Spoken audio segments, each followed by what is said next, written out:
Thank you, Mr. Speaker.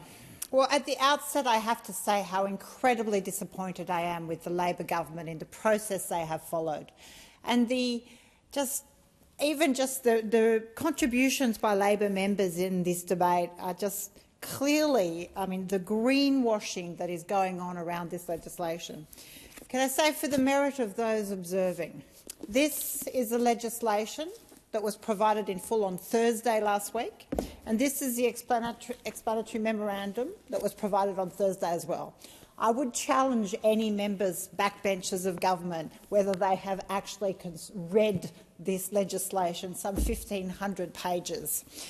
Because the question is, are we supposed to take the government on good faith that what is said to be in this legislation actually is in the legislation? Because there is no way, unless there's been months of consultation with backbenchers by the minister, there is no way members in this place have properly digested this legislation to be in a position to genuinely vote on its merits.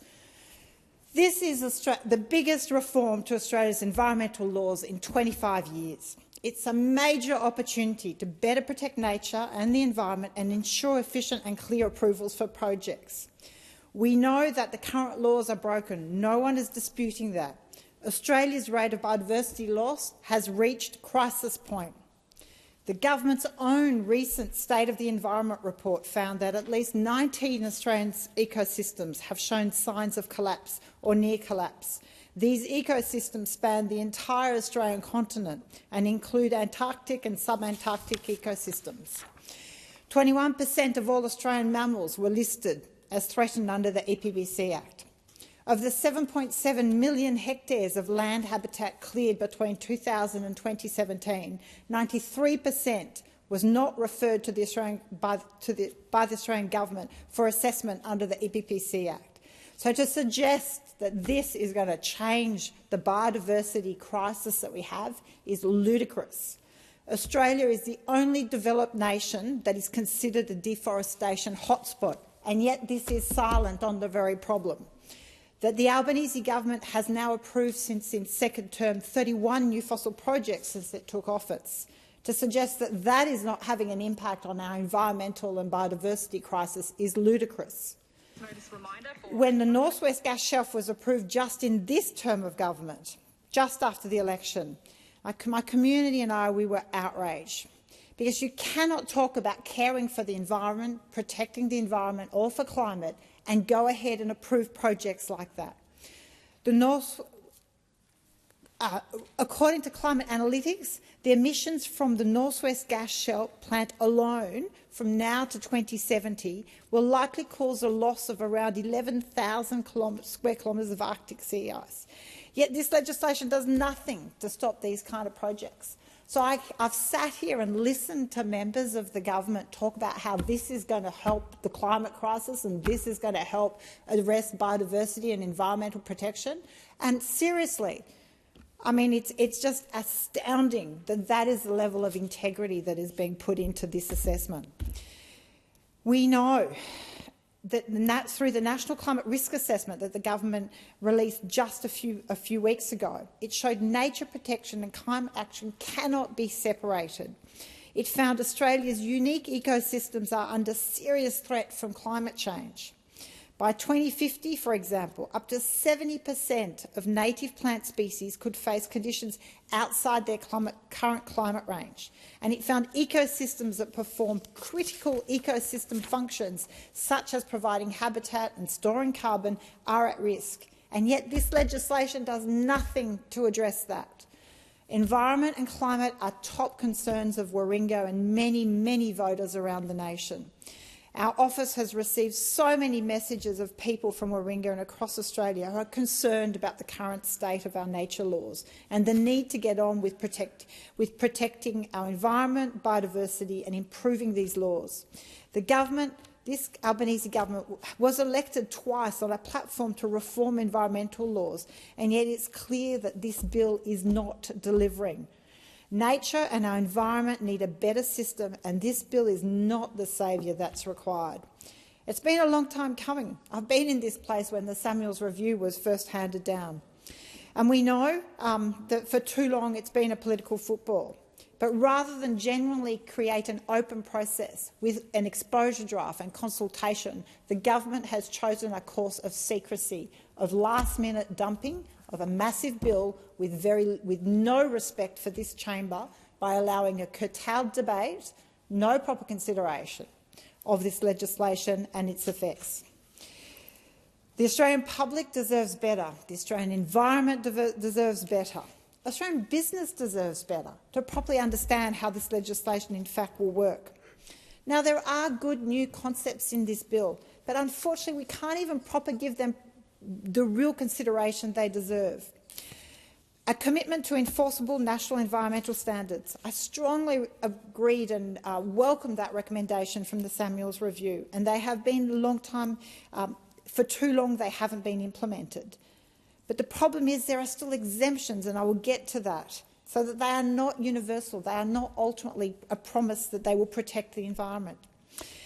There is a definition of unacceptable impact for nationally protected matters where environmental destruction cannot be offset, so therefore should not be touched. But again, there's always this provision that it can always be offset. Can we pay to destruct first? There's an inclusion of a hierarchy of mitigation in the offset regime. Now again, that always raises the question, is can we always pay to offset the impacts and the destruction of the environment? The inclusion of a net gain test, that is welcome, but again, there are exceptions to it.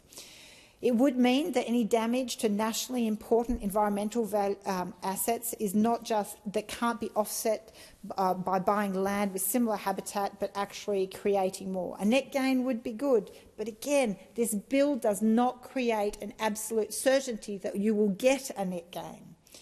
The creation of a federal EPA, again, strongly support that, but there is because currently we don't have a watchdog. And I acknowledge there are stronger compliance powers and penalties in this legislation, but there is still, peppered through this legislation, ministerial discretion.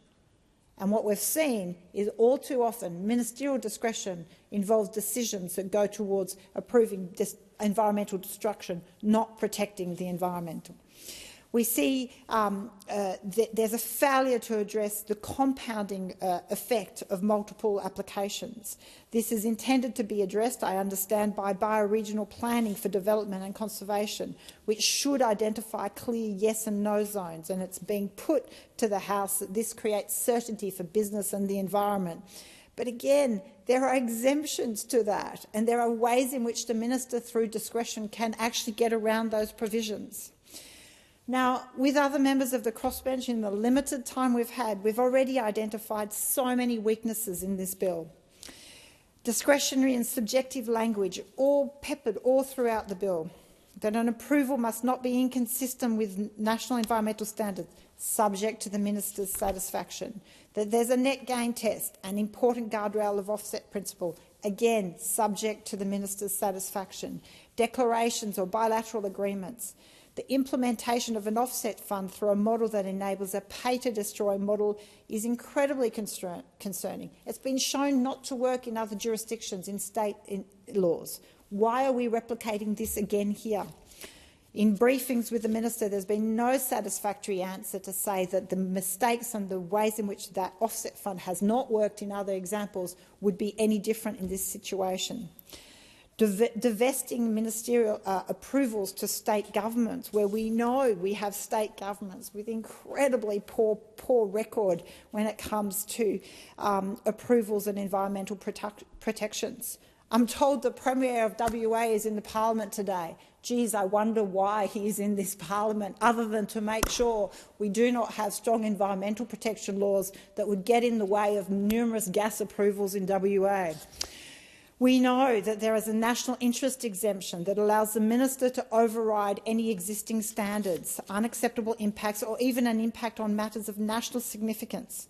And again, there is no definition of natural interest in this legislation.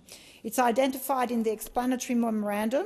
Again, our nice little doorstop here, as potentially applying to defence matters, national emergencies, or even compliance with international agreements. There is no certainty, and we are being asked to just take on good faith that somehow that discretion, those exemptions, will be okay. Ken Henry has warned that this could result in a conga line of developers seeking to exploit the exemptions. Concerns have been raised that the current government has shown a willingness to approve projects. We see that with the regular fossil fuel projects approved. A major issue that we continue to have is the land clearing on agricultural land, and they rely on the continuous use and prior exemption provisions of the EPBC Act. This isn't addressed in any way in this bill.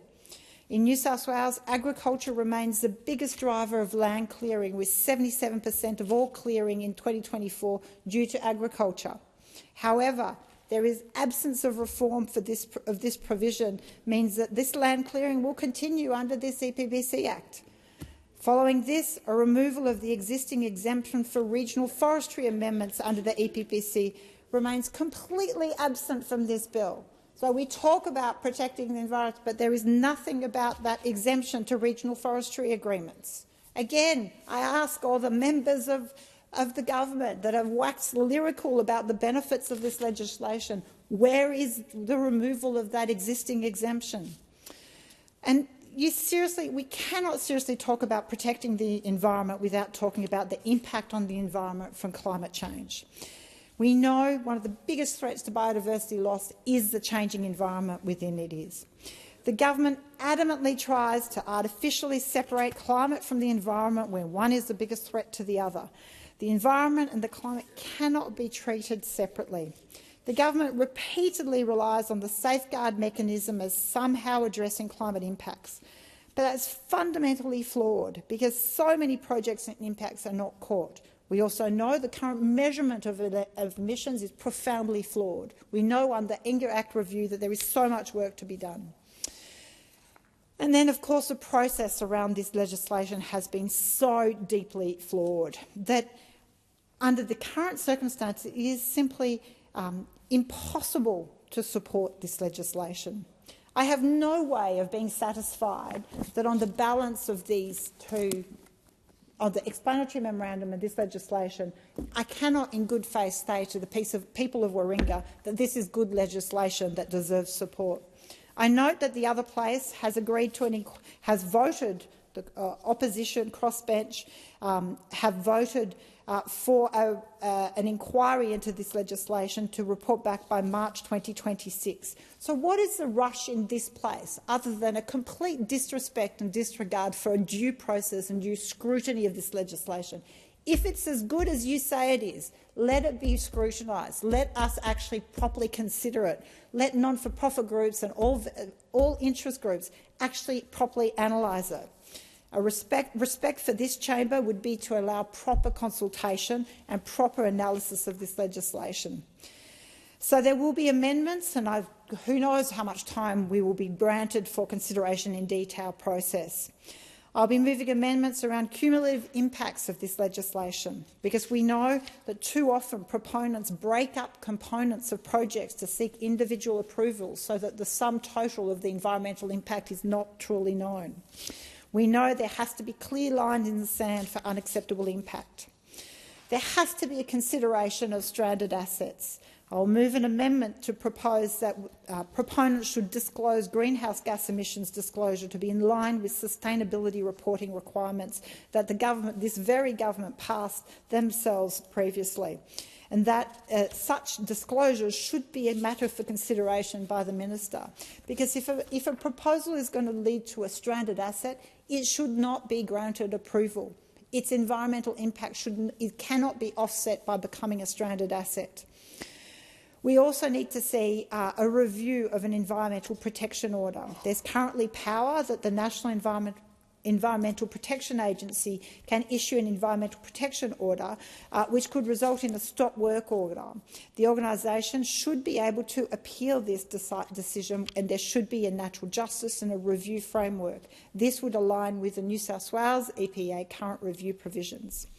So, unfortunately, to the people of Warringah, these environmental reforms seem to reflect reflect a profound compromise due to the intensely political environment and past failures to progress reform.